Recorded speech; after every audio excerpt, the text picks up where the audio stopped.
Hello. Welcome to Chile Expat Family. Going live. Don't think I have anybody viewing yet, so put some notes in here for y'all.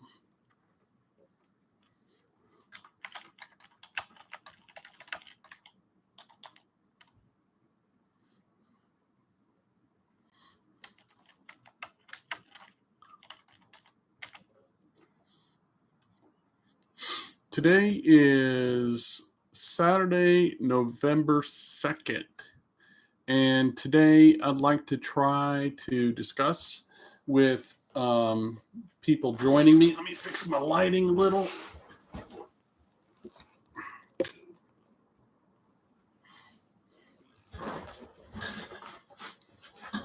I'd like to discuss about what happened with the elections here in Chile. Got one person in the live stream with me.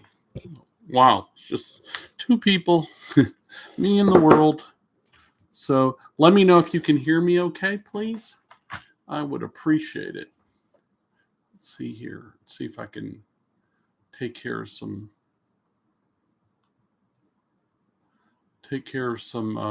window sizing here. Hold on.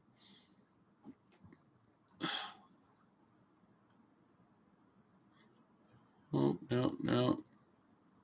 Okay. All right. So today is the 2nd of November or September, October, November. Yeah. Hello. Good to hear you, Mike. And I'm kind of talking about a couple of things today, like what have I got planned in the future here. I also wanted to do some shout outs to a couple people, to Leon B. and Wilson S. in South Carolina. Hello, Wilson. Hello, Leon. We talked about having a conversation with them too. So, where are you from, Mike? Where are you at? Just curious. It is springtime here in Chile. It is delightful outside. It's probably in the low 70s. I can't reach around there with the camera. PA. Okay. Wow. You're in the fire pit, so to speak. Yeah. It is springtime here, and we're starting to get all wound up for spring and summer in Chile, which is a delightful time of the year. What is our weather like here? A lot of people ask that. In the wintertime, we have a lot of rain, and it's in the mid 40s to low 30s. So we might have a frost at 3 in the morning, and it's gone by 9 in the morning, 10. And in the summertime, a hot day would be like 88 degrees, 90 degrees Fahrenheit would be a real extreme. But that same evening, it's going to be in the 40s and 50s. So you don't really have air conditioning where we live. And what we do is we just open the windows and the house cools off. Very few mosquitoes, so I don't even have screens on our windows, which can be a little annoying because we do get flies because they have big dairy farms all around us, 3,000 acre dairy farms. And they take the manure from their manure pits and they spray them on the pasture as fertilizer. And when they do, they share with us the flies. So that's a little annoying. So I just haven't had any screens in the windows, but we don't need them in the evening for mosquitoes. There are mosquitoes here. It's just not a lot. Actually, there's a lot of things that are annoying in the Northern Hemisphere that are not here. One of my favorite things we don't have is poison ivy. I hate poison ivy. So you don't have to worry about working in the woods all day and then breaking out into a terrible allergic reaction the next morning and having to go to the hospital like I used to. So anyways, now I got 4 people in there, and I appreciate it. So see, what else can I tell you guys about what's going on here? Recently in Chile, this past a week ago today, we had elections in Chile for governor, congressional members, like their Senate and their House, for our local mayors and those representatives, or that we would call them town councils. In Chile, they have a town, they call them a municipality, and that municipality has a council, and that council doesn't just encompass the city or the municipality. It encompasses the county around it, for lack of better terms. They give things different names than they do in other parts of the world. And I mean, it's like going from South Carolina to New Orleans, and they have parishes and counties, whatever. So we voted for those different people, and we actually, Lori and I voted in this election. We voted probably now 4 or 5 times. As a permanent resident, and we are permanent residents, we're not citizens of Chile. I'm still a citizen of the United States, still have a U.S. passport, still pay taxes in the U.S. Even if I don't want to, I pay taxes in the U.S. And I'll give you a little note on that. If you surrender let me back up. If you're a U.S. citizen, you have to pay taxes wherever you are on the planet. And that may mean, well, I didn't make any money this year. But if you don't file your taxes and tell the U.S. government that you didn't, they will confiscate your passport they can confiscate your passport when you go back to the U.S. for a visit to family, grandkids, whatever. And some people doubt that, but I've 2 people personally that it's happened to, and it was not a good scene. So we voted for our municipality people, our governor, and our local representatives. If you just dropped into the into the live stream, please say where you're from in there. I, of course, are here in Chile, South America. I'm way in the south of Chile, not the extreme south. I'm about 3/4 of the way down the country in the Los Lagos region near Puerto Acay, Chile. So why did I vote? I was required to vote as a permanent resident here in Chile, and Lori was too. And we were not at all informed about what the different people represented, and what their stances were on any one issue. Okay. So that was a little disappointing. So to go in there and blind vote for people, and Chile has about 12 parties. So, which that's part of it. That's part of the politics of it. But the really interesting thing is how they run their elections. So if you come to an election in Chile, the local citizens are the ones that are actually making up each table that registers votes. What do I mean? Well, there's a website here that you go to, and it says you must man this table on Saturday or Sunday, whatever. This year it was 2 days, Saturday and Sunday. You must man the table and be an election person, whatever helper. And it's your obligation as a citizen in Chile or a resident to fill those positions, and they will fine you, and they can put you in jail if you don't do that.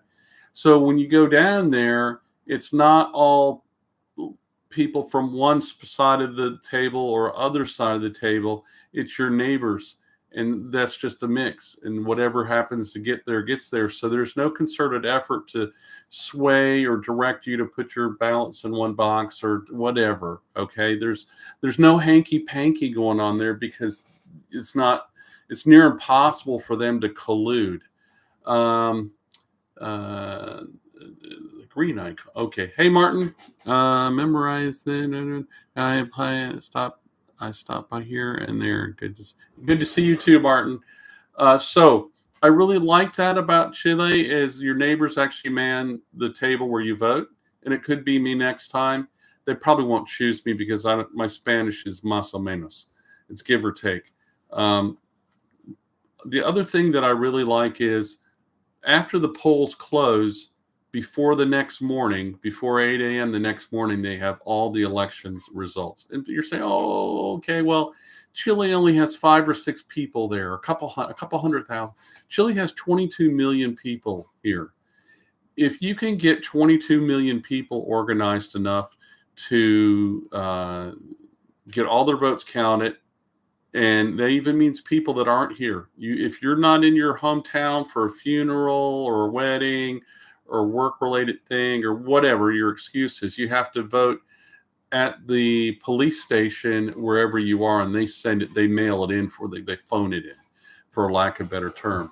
So 22 million people is a lot of votes from we'll say 6 p.m. until they usually finish by midnight. They've already got all the votes counted for the whole country. I think that's pretty phenomenal. I think that the longer you wait and the more early voting and more late voting and repeat voting and dead people, we don't have that here in Chile. It's very, very nice in that regard. So does anybody have any questions about the elections here or how that worked? If you do, now's the time to ask. If not, I'm going to move on to a different subject because in all honesty, I'm quite tired of election anything in the U.S. or here. So, yeah. Oh, by the way, I did vote in the United States or in that election. People, you're obligated or you should vote. It's your civic duty. Lori and I both voted absentee. So, and that was recorded all electronically through email to our voting board in South Carolina. So, yeah. All right. So, we're back.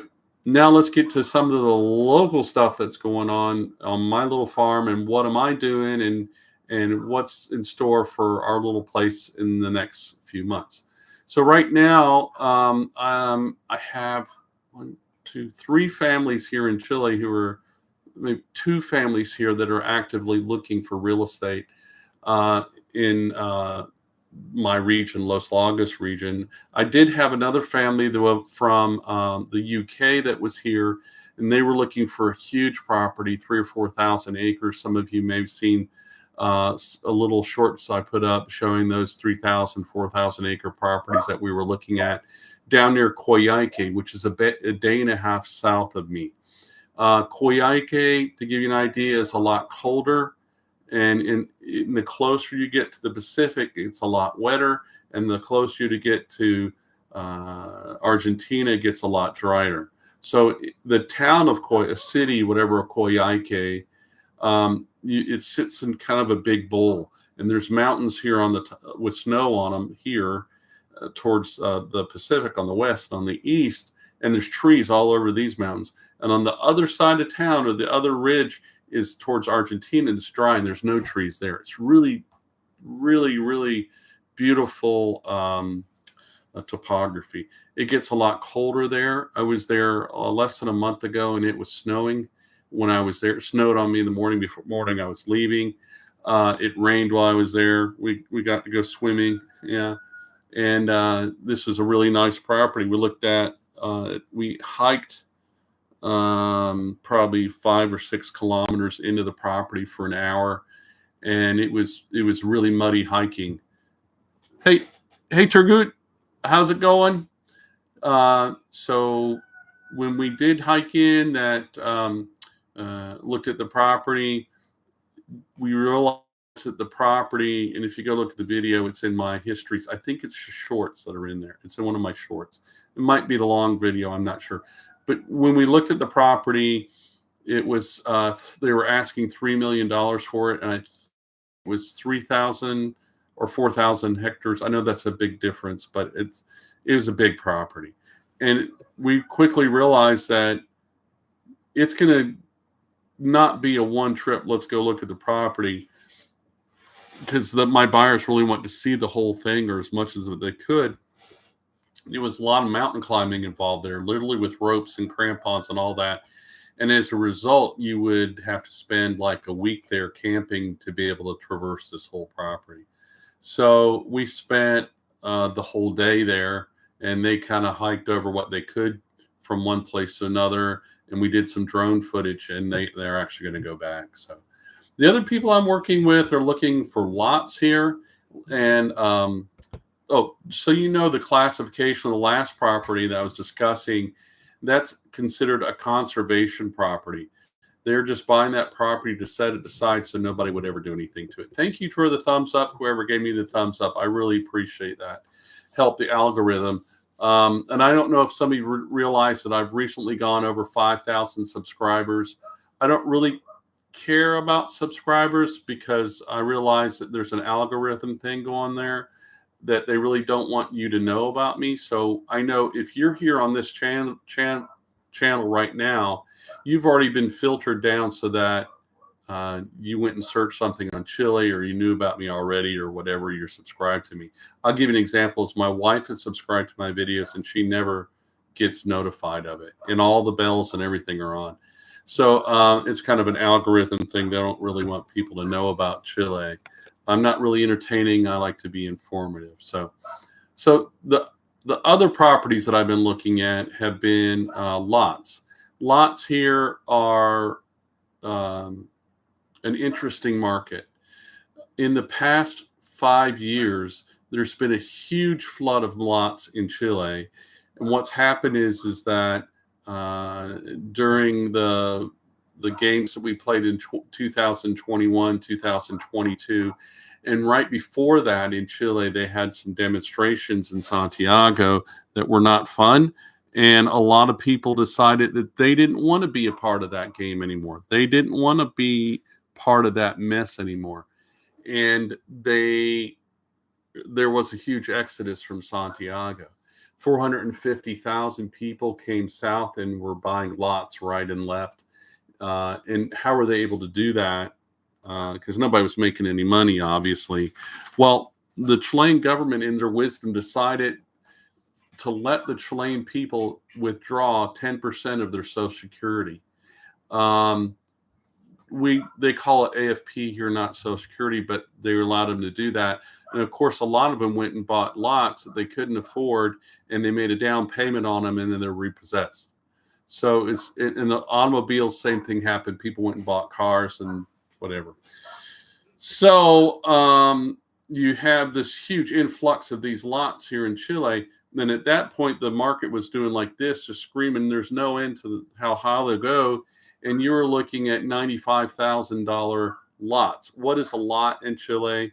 By law, in the Campo, which is the countryside, like where I'm at, the smallest lot they have is 5,000 square meters, and that is 1.02 acres, something. It's a half a hectare is what it is. So people were buying 1 acre of land for $95,000. In some, that'd be on the high.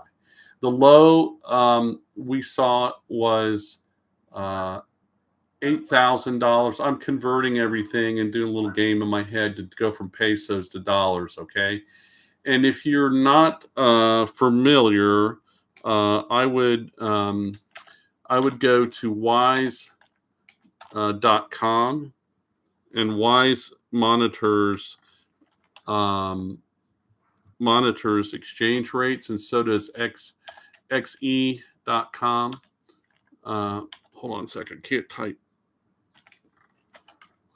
Both of those companies market the exchange or monitor the exchange rate, and I post those exchange rates daily in our group so people can follow the inclinations of where the dollar is compared to the peso.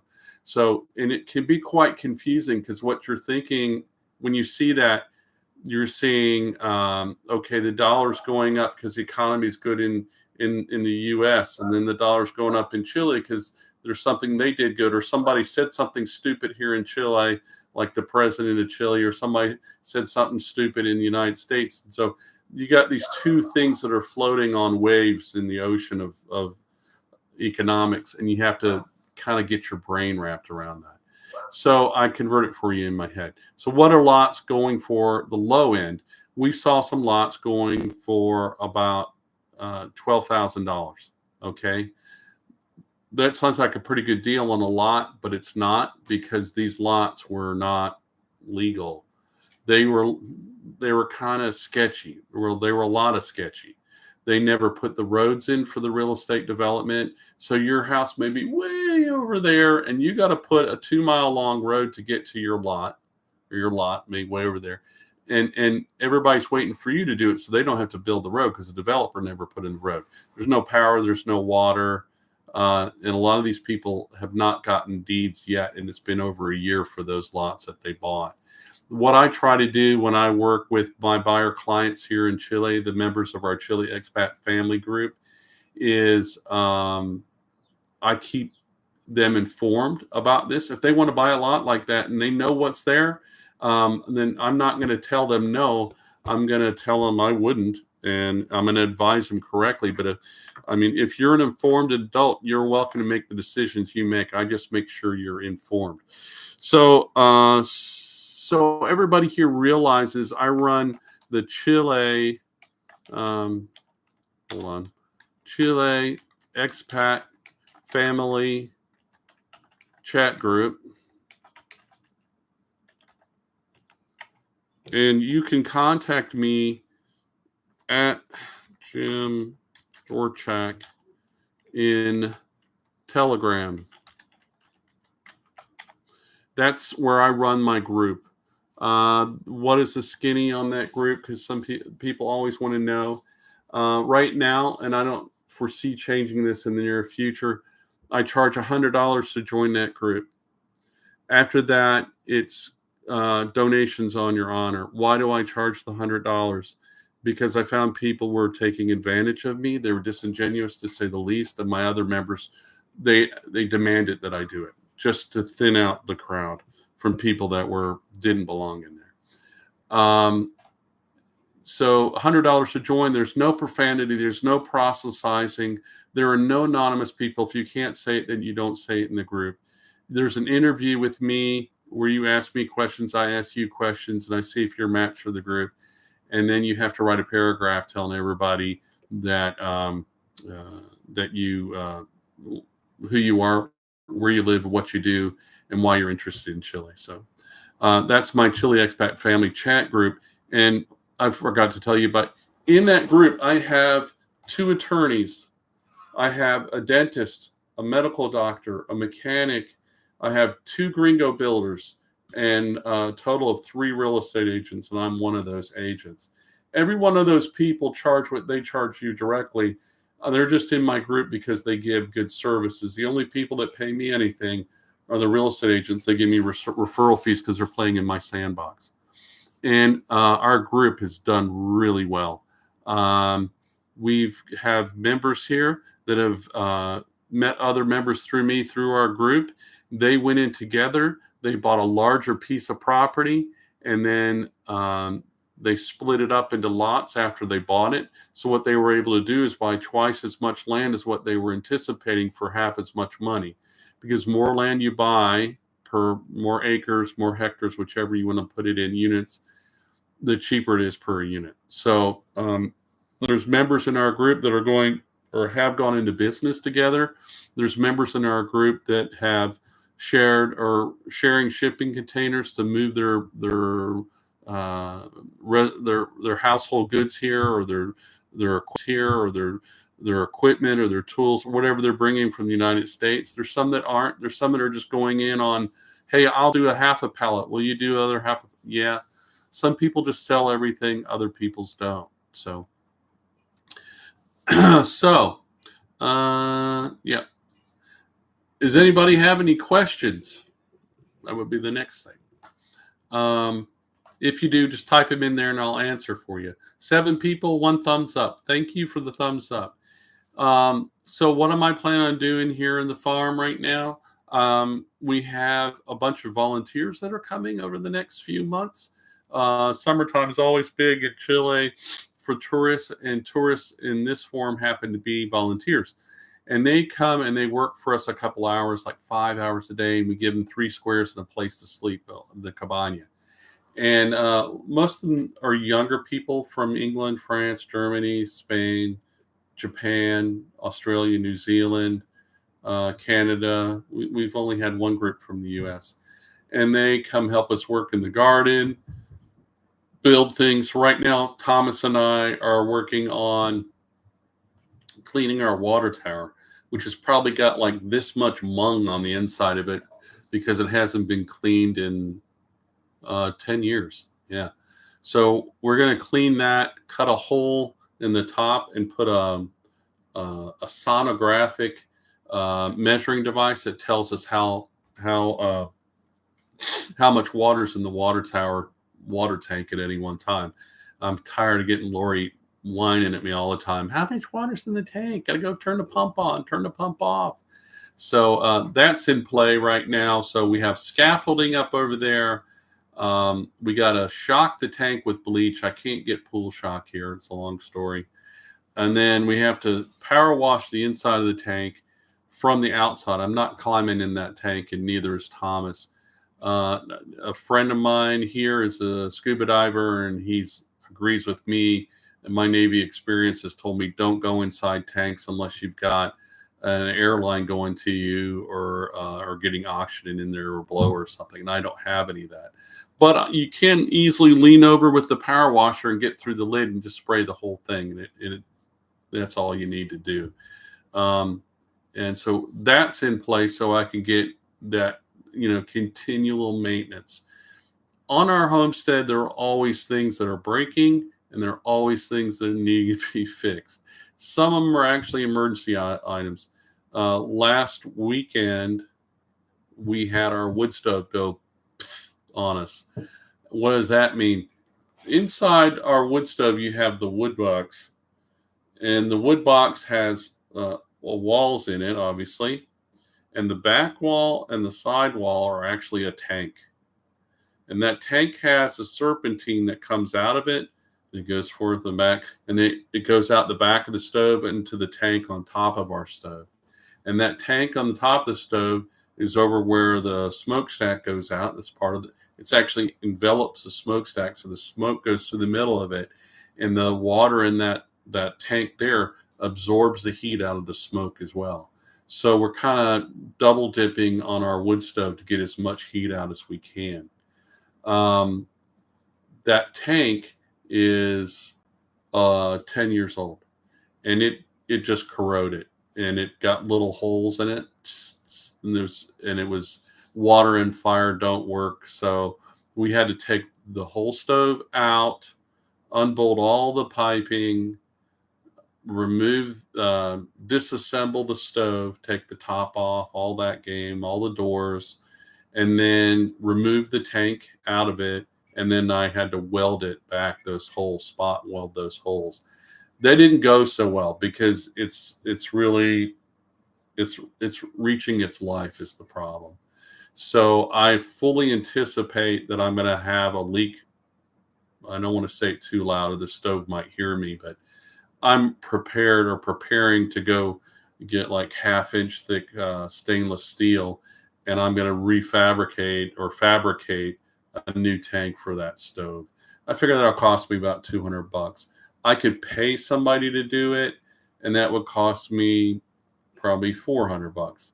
It's easier for me to do it myself. I can weld it. It's not the end of the world, and we'll pressure test it. Thank you for the thumbs up. 8 people in the chat. If you're in the chat, or in the live stream chat, just go in there and say hello. And I'm in Kansas. If there's anybody in South Carolina, that's where I'm from. So say hello.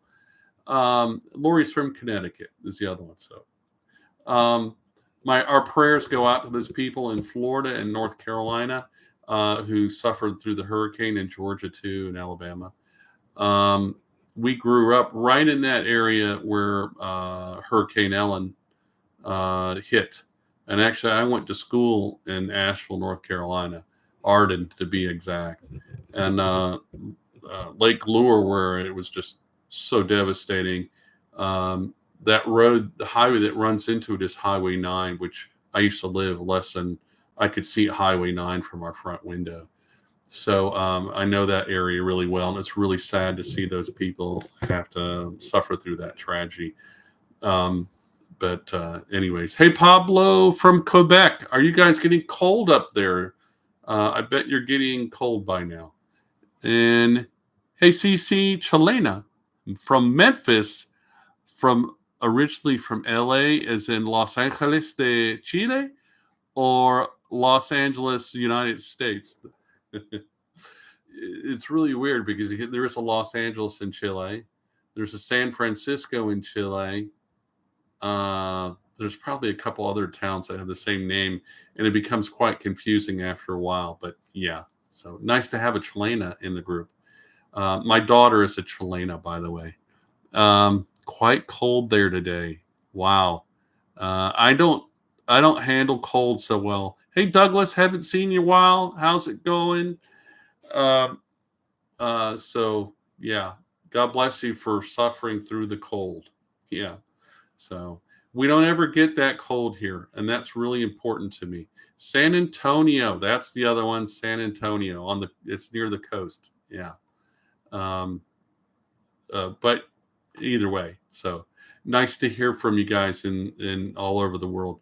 I really have a very eclectic or very unique crowd in my chat group. There's people there from Singapore, Australia, and New Zealand, Norway, France, and Germany. Actually, Slovenia and Poland. I've got members in our group from those areas too. And I got a kind of little story about that. I interview everybody that joins the group. And I spoke with a gentleman who was in our group from Slovenia, and he told me, he says, um, they're running drills here and they're doing public announcements and training on the television about what to do in a nuclear war. In other words, in Slovenia, they're preparing for a nuclear war. And I was like, wow, that's really bad because, I mean, here they don't know what nuclear is in Chile. It doesn't exist. That's nuclear. You know, that doesn't happen here. And then later the same day, I spoke to one of our new members I was interviewing in Georgia, Georgia, United States, just south of South Carolina. And he says, yeah, I'm here. I've got 50 acres and I'm paying $14,000 a year in taxes on these 50 acres of farmland. It's just cropland. And I was like, wow, that's crazy. In the rural Georgia. Yeah, he says, and I don't want to get out of here because I don't want to be in a nuclear war. So I guess there's some of that thought going on in the U.S. We hear rumblings about that, but there's been a lot of people who have been heading this direction because Chile supposedly is really safe here in the event there's a nuclear war. I don't think there really is anywhere that's safe. I don't think Chile would be targeted in any way, shape, or means because nobody's mad at Chile and Chile isn't mad at anybody else. And eventually, whatever the nastiness is in the northern hemisphere and the atmosphere is going to get to us. But I think if something like that does happen, it would be devastating for the whole world. I have 4 children back in the United States, and each of them with wives and grandchildren and all that good stuff. And we only have one left in Chile, and that's Thomas. And that's really a blessing for us. The mountain is a natural barrier. Yes, it is. And the ocean makes all that nastiness rain right there on the coast, drops it in the ocean. So we don't get a lot of the problems. Will be the much cleaner for radioactive fallout for sure. I believe it will be. I like to tell people, because I had somebody the other day commenting on my YouTube videos that they wanted to know what type of vegetables we grow here. And I said, oh, well, we're growing this. She said, what about broccoli? It's too hot there for broccoli, isn't it? And I'm like, no. I said, no, it's not. And she's like, well, I'm sure it's. I said, look, we're just north of Antarctica. If you go to the Pacific coast here, directly from me to the Pacific coast as a crow flies, it's like an hour and a half, but it's like 2 hours to get there driving. There's penguins there, and they're there because it's really cold water. And I've been swimming in the Pacific Ocean here on our coast, and it's like ice cubes floating beside you. Really, it is. It's just you need a wetsuit to swim where we are, but we go because we go. So, but yes, I agree that it is insanity, and I'm happy that I'm here and I don't have to participate in that unless I choose to. I watch it and I understand it. Some of you may know that I spent 4 years on nuclear submarines for the United States Navy. I navigated submarines for a living. I was an enlisted scumbag. So I'm a veteran and I love the U.S., but I understand nuclear war really well because I was on a ballistic missile submarine and then I was on a fast attack. So I kind of know that whole game and what that's about. But even more so, it would be devastating because we have so many wonderful friends there, and when our children are there and our grandchildren are there too. So I wish that people would uh, have some sanity about what they're saying and doing and wishing for, because that's not anything I'd want on anybody. So yeah. Um, so our garden right now is in going in full swing plant mode. I've been building those raised garden beds now. We have three. I will need to build another more. They're like $120 a piece, is what I think I have in them, but they should last my life. And Lori's been planting them with everything. Every time our donkeys get loose, which donkeys don't behave, they like to get loose, and the sheep do too. And they eat my blueberry bushes, which really pisses me off because I don't ever get blueberries. I have this thing about our apple trees. I told Lori, I said, I'll feel good and be ready to go to my grave when I can eat an apple or cherries or peaches or pears off of the trees that I planted. Well, that happened last year, so I guess I'm heading for the box. But I really like to get some blueberries. So we recently went out and bought about, I think it was 10 blueberry plants, and I'm trying to up my strawberry game as well. So that's in the works. Amedinak, AK. I was surprised to learn that there are wild ostriches in South America, two different species of that. I don't know about the different, they're called reyes, Rehs, whatever. I don't spell well. And most of those are in Argentina and Uruguay. And I actually saw them when I was in Uruguay when I was driving. It was really cool. And I don't mean I could see them off in the distance. They were in the middle of the road running beside the car. Now, just so you know, the really important fact about the wild ostriches is they taste like filet mignon. I actually had some when I was in Uruguay, and they were awesome. I mean, they're really just big chickens, but there's a red tender meat like filet mignon. Yes, they are delicious. They are awesome, but they're really dangerous. Ostriches are. I have an ostriches are and reyes as well. I don't want to call them emus. There's two different breeds, but I don't know what they're species. But yeah, um, we don't have a lot of big game in Chile. We have mule deer, which are like red deer, but they're not real common. There's farms here that raise red deer and they sell their meat. We have poodoo, which are really cool.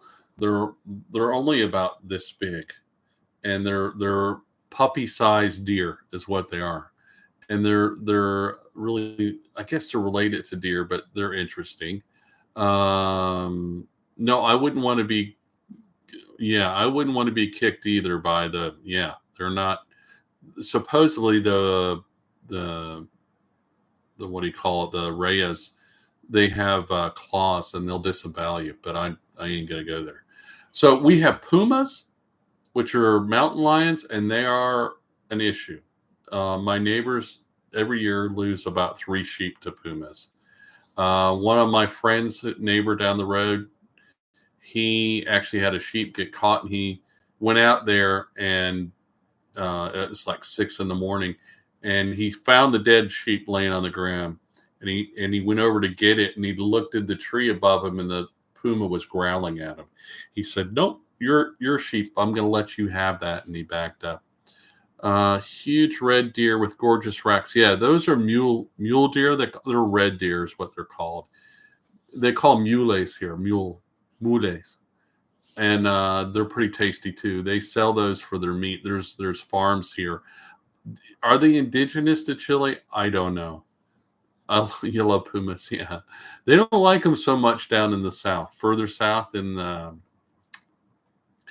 deeper in Patagonia, down where I was in Coyhaique and Iceland. They don't like them because they wreak havoc on their livestock all the time.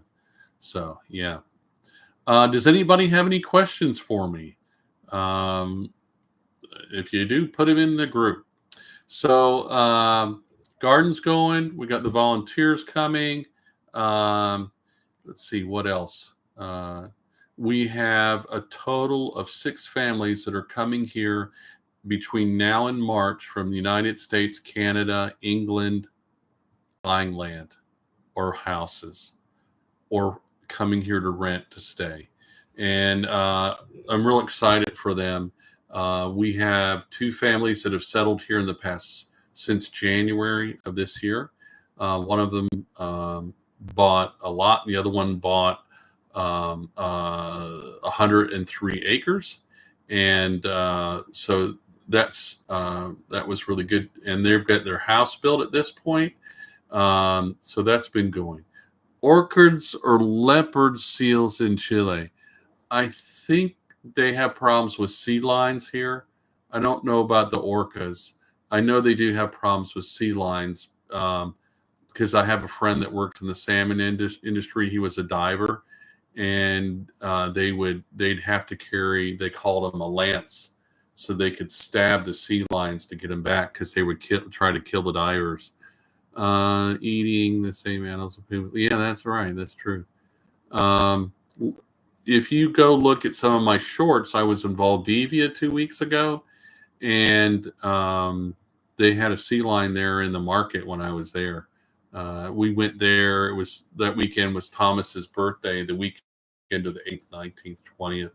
We went to Valdivia and we took a tour of the submarine, which is a museum there in the port, and which was kind of fun because our youngest son Thomas, who lives with us, has never been on a submarine or never seen one, and all our other children have seen one before because well, I used to be on one, and I was able to get us tours after I got out of the Navy and got married and had kids. So yeah, but and the sea lions there in Valdivia, they're as big as my car. They're huge, huge. They look like Jabba the Hutt, and it was just unbelievable how big they were. About a year ago, they had a gringo try to co-pet this one, and it attacked him, and it was in all the news, and it was a big to-do. They like to make examples of gringos when they do stupid things, and that was one of them. So I wanted to tell you guys about something that I made a public announcement about this past week. There was a little girl on the road between us, Porto Octai, and Osorno, the main road, who came home from school. She was 14. So she wasn't entirely stupid. I mean, like a little kid. She got off the bus and walked right into traffic. And she was immediately killed. It's really quite tragic. And I want to explain what happened there so that if any of you come and visit, you'll understand what's that about. In Chile, the pedestrian always has the right of way, especially in the striped lined areas. It's open for question a little bit where it's not in the walkways. Yes, the citizens have the right of way, but the problem is that they don't look. And you can tell there's a saying in Porto Octai, and it's not my saying, Chileans say this, that the dogs are smarter than people because they look both ways. Why? Because in Porto Octai, they have this huge hill down the mountainside to the lake. And at the bottom of that hill is a house called the Casa Lata, the metal-sided house. And that house has been smashed into because it comes to a T, and that house sits right here. And that house has been hit several times, 4 times in the past 10 years by tractor trailers and cars, actually moved 4 feet, 5 feet back off its foundation. And you could probably yell at the truck as he's running over you, "I have the right of way." Of course, it's a little bit too late once you're dead to explain that to somebody whose brakes don't work. Or, what if they had a medical condition and they passed out, or what if there's lots of what ifs. They didn't see you. It's raining. It's dark. You're wearing camouflage. The fact is when you're here driving in Chile, you have to be very cautious.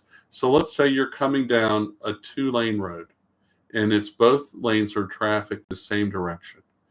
And over to your right is a car in the right-hand lane, and it's stopped in the road, and its flashers are, and you're coming beside it on the left, and you want to pass it. Don't go whipping around this car, because that he's waiting on somebody walking in front of him is what he's doing. That's why he's there, stopped in the middle of the road with his flashers on. So there are a lot of Chileans that get dead every year by getting run over. And yes, they have the right of way. They have the right to die, I guess. Suicide by automobile. And I just don't whenever chance that. I look both ways. We actually know a gringo that got hit by somebody here, and he spent like 5 months in the hospital, them bolting him back together and sewing him back together. He lived, but barely. So be careful. So some other things about driving, whenever you pull off the road, you're supposed to put your flashers on. If there's cars stopping in front of you, you need to slow down and put your flashers on so everybody behind you knows to slow down. Pedestrians have the right of way. Your headlights must be on at all times when you're not in the city. Okay. There's probably some other rules that I don't remember. Well, let's see. You have to have your passport on you at all times if you're not Chilean in Chile. And if you're driving, you need to have a current driver's license from the country you came from. And let's see what else. So you got to have that passport and that driver's license. Excuse me. Here in Chile, they do have police. It's a national police called the Carabineros. Some people don't like that. I kind of like it. And the reason I like it is, I'll give you an example. It's the easiest thing I can do. I grew up in South Carolina. I grew up in Spartanburg, South Carolina. There's a city of Spartanburg, there's a county of Spartanburg, and there's the state of South Carolina. Okay. The city of Spartanburg has a police department that was totally useless, Barney Fife idiots. The county has a sheriff, and it has its police department, and they were more competent. And then the state has the state highway patrol, the state police, which are kind of like the secret service for the governor and stuff. And they have a couple other agencies like the Park Service. They have their own police as well. Okay, so when you look at that, you've got the city has a police department, dispatcher, and a couple hundred cars, and all that infrastructure and all that stupidity, and then the county has all that and all that stupidity, and then the state has all that and all that. You guys are playing for three things to do the same thing, and not usually that doesn't get done. In Chile, they have one police, and that's the Chilean National Police, and they have departments in every town. Does Chile have a Bill of Rights or a Constitution? Yes, it does. And one of the cool things is as a tourist, you can actually own property here, and you have all the rights that a citizen of Chile has. Chile is really strong on property rights. So the police here are very helpful in regards to keeping the drunk driving down. And the way they do that is they are allowed to stop every third person.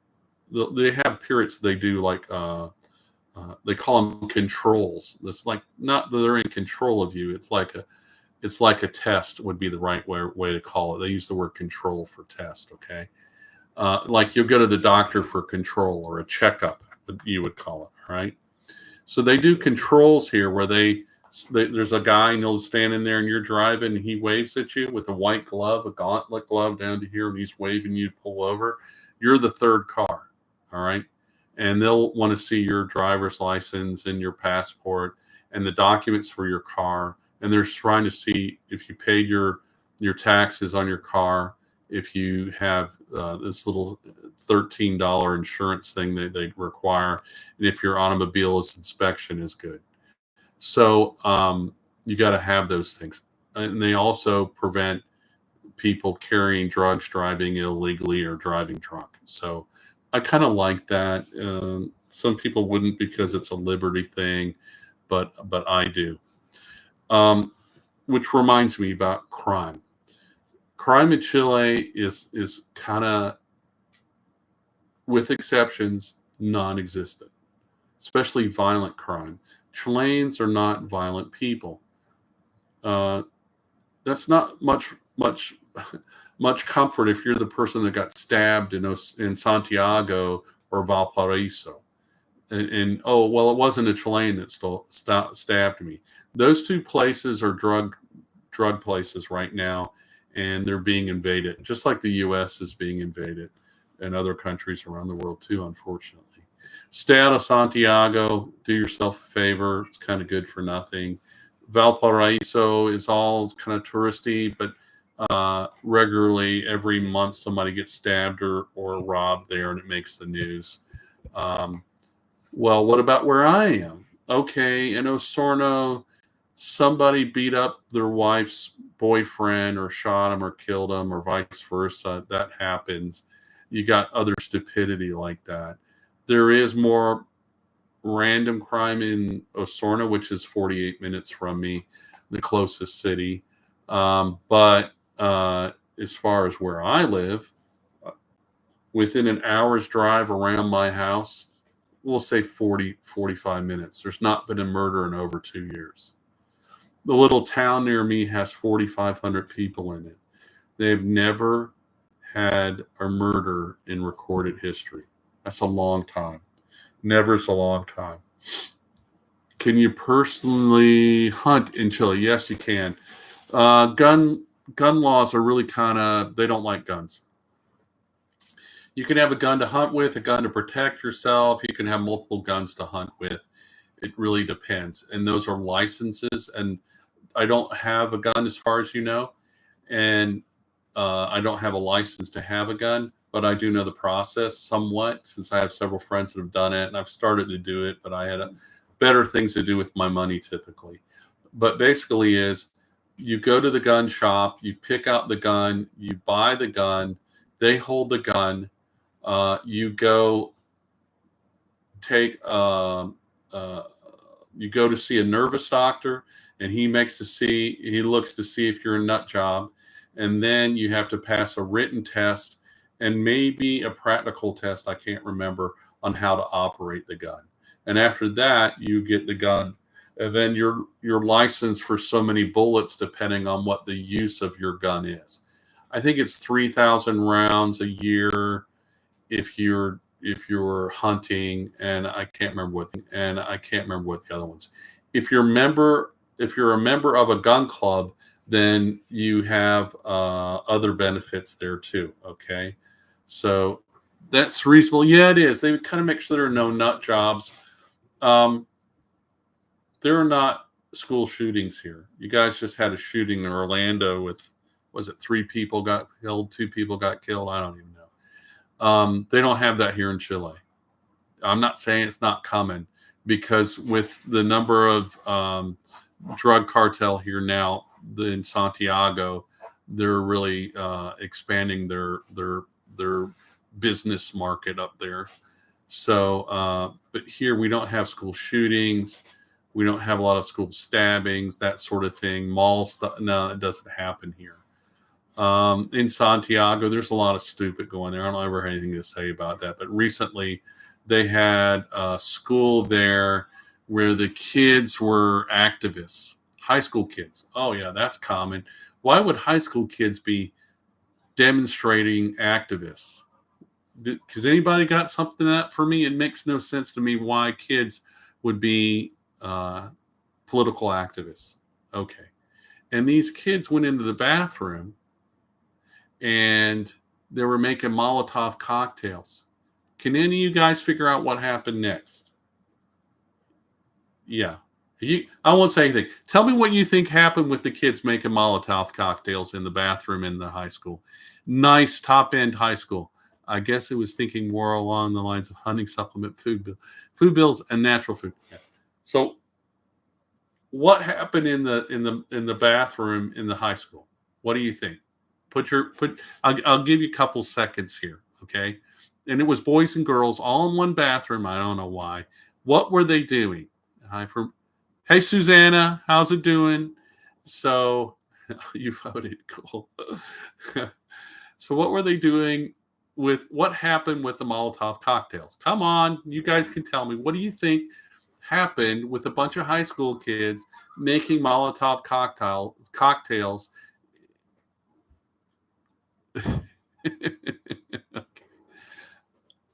Kids blew themselves up in high school. 36 of them had second, and third degree burn injuries. Yeah, some people will call that natural genetics selection. I don't know, but what that's the type of stupid things. In other words, we got stupid high school kids here too, but they don't have the access to guns that they do in the U.S. And which is interesting because I remember shooting guns when I was 8 years old, going hunting. Darwinism, yes, it is. That's right. And it's all a big stink. And you know what's really interesting is that the teachers and the principals at the school there, the educrats all said, well, it's not their fault. It's the police's fault. Yeah. Yeah. So I think there was some adult egging that school on, and that school has had this problem, other situations for years now. So, yeah.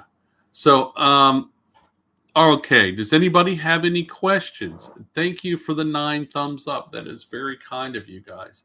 Yeah. So, if you want to contact me ever or talk to me, you can get me in Telegram at Jim Dorchat. Here, I'm going to send it to you. There you go. Don't try to email me because I'm getting so many emails. It's easier for me to send you a voice back in Telegram. And really, that's my preference. And right now, in my Chile Expat Family chat group, I'll look at while I'm talking to you. We have 113 members. Okay. And I actually have Wilson S. from South Carolina and Leon B. I don't know where Leon's from. Where is Leon from? I think he's in Europe. Yeah. That are waiting to be interviewed by me to join our group. We had a family join yesterday from California, and that was really cool. So Pablo says, I think that crime thing has been overhyped for political other reasons. In Chile, yeah, I guess so. But I remember when I first got here in Chile, and when I left South Carolina, they were having a bank robbery every weekend or every week or whatever. There were 3 or 4 murders a weekend in my little town in South Carolina. Somebody robbing this or stealing that or whatever. There were home invasions going on in my little town. And I got here, none of that was here. And I landed in Santiago and spent 30 days there and purchased a car there. And then we drove down the country to Porto Octai and rented a house from our friend for the first a year and a half.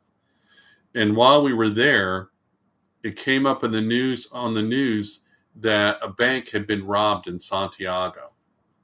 I'm like, that's 12 hours away. That's like me being in South Carolina and the local news says, oh, there was a bank robbed in New York City. Well, of course there was a bank robbed in New York City. There's a bank robbed every day in New York City. It wasn't that way in Santiago. Now they got, this past week, they had a little girl get shot. She was 12 years old. She was trick-or-treating with her family, and that somebody shot her. And she went trick-or-treat, and they shot her. That's not nice. From the start, yeah. Thank you so much. That is so kind. I really appreciate that. Yeah. Armadine and AK in Alaska. Okay. So I don't know. I think the crime, yeah, they're playing it up, but recently in our local news, we're reading about them arresting people at 3 a.m, driving a truckload of drugs, fentanyl, from Porto Varas through Porto Octai. That's how you go to Osorno. The police pulled them over, and they were people that were not from Chile. They weren't from the U.S. They were from Central and South America, and they They had tattoos on their face. Let's say that. So those people are here now, and they're planting roots into the niceties and stupidities. Yeah, it's, well, we're talking a little pickup truck, yeah. But it was a lot of, it was not just, a bottle full of fentanyl. It was mucho kilos, let's say. I don't remember how much. And we're seeing more and more of that type of crime here, and that's not good. Yeah. Because this whole stupid thing about, oh, they didn't mean to rob, rape, steal, drug, whatever you. It was an accident because it's the way they were brought up or whatever. The judicial system here in Chile is not as strong as it should be. They let people off. Officers here die if they open up a truck of a vehicle in fentanyl, and yeah, that's right, and that's coming here too. You couldn't pay me to be a cop. I tell you, the nicest thing. I want to give you some experiences. One of the nicest things about here is not having to worry about that. Okay. I say hey to my cops here. I wave at them when I go down the road. If I don't wave at them when I go down the road, they'll say, hey, Jim, what's wrong? I saw the other day. I'm like, what do you mean? I saw the other day and you didn't wave at me. Yeah, crime is everywhere. But humanity, kindness should be everywhere too. That's what I'm saying. Yeah. So I really like that it's still a small town feel here in Chile, and that the Carabineros are good people that I feel like I can trust. Yes, it is a Christian nation. Yes, it does help. And there's lots of kids and lots of family. Actually, Lori and I right now are on emergency call standby for one of our Chile expat family members who just moved here from the United States to go down to Puerto Varas and stay and watch their kids because she's having a baby at home. So lots of people, young families here. It's very nice to see those young families. Chile, I don't want to get too deep into this, but Chile is primarily, or was, 99% Catholic. And I'm a traditional Latin Mass Catholic, which is not permitted, with one exception, and that's the Society of Pius X. And so we're kind of banished from our church, for lack of a better description. But there are a lot of good people that are not Catholics here too, and a lot of those people are our friends as well. So, but there's some really nice things here that I don't miss from the United States at all. The stress is one, crime is another. I'm not in a hurry to get anywhere, and most of the people around me are not in a hurry either. Yeah. And I think one of the big things for me is not having debt. And I'm not bragging here. I'm just telling you what a relief it is to me to come here and be able to afford to live economically within my means. I could not live in the United States on the money that I live on now here. I live on $1,000 a month. Y'all, I live off annuity, which basically is it's a retirement plan that I bought. And that annuity keeps me going. I don't know what my camera's doing here. Hold on a second. My camera's doing funky things. And I don't know why it is. Well, I may have to cut the live stream off because my camera is dying on me slowly and painfully. I apologize. But God bless you all. And I thank you very much for your time on the live stream. Again, you can contact me in Telegram at Jim Dorchak. So do you follow YouTuber Dr. Marshall? Yes, I do. I've met him. I know him. Not really well, but I know him. I met him in Tyler, Texas, actually. I built your house around the same time you built yours. Mine is $3,000 year property tax is murder. I have no taxes, no property taxes. The only bills that I pay, let me try to turn this camera back on while I'm talking to you. The only bills that I pay is I have Elon Musk and I have, let's see, I have Elon Musk, which is my internet bill. I have a cell bill. I have a tax bill once a year, and let's see, groceries every month, and I can easily live in $1,000 a month. Lori Thomas and I here can easily do that. So I think I might have the camera fixed. Let's see. I'll try to turn it on.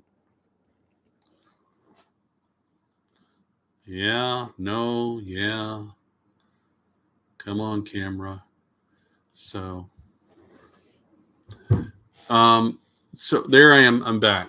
So I don't know how I can easily live here on $1,000 a month. My internet bill's $50. My phone bill's another $50. That's 5 phones. I have a health insurance bill, and that health insurance bill is $40, $46, $43 a month. Yeah, my camera's dying. I'm sorry. So that's really the only bills I have monthly. And once a year, I pay $101 taxes on my car. So I have no mortgage. I have no homeowner's insurance. I don't pay taxes on any insurance or any of that. So anyhow, so all right, everybody, goodbye. I appreciate your time. Thanks for the thumbs up, and thanks for the good questions. Ciao from Chile.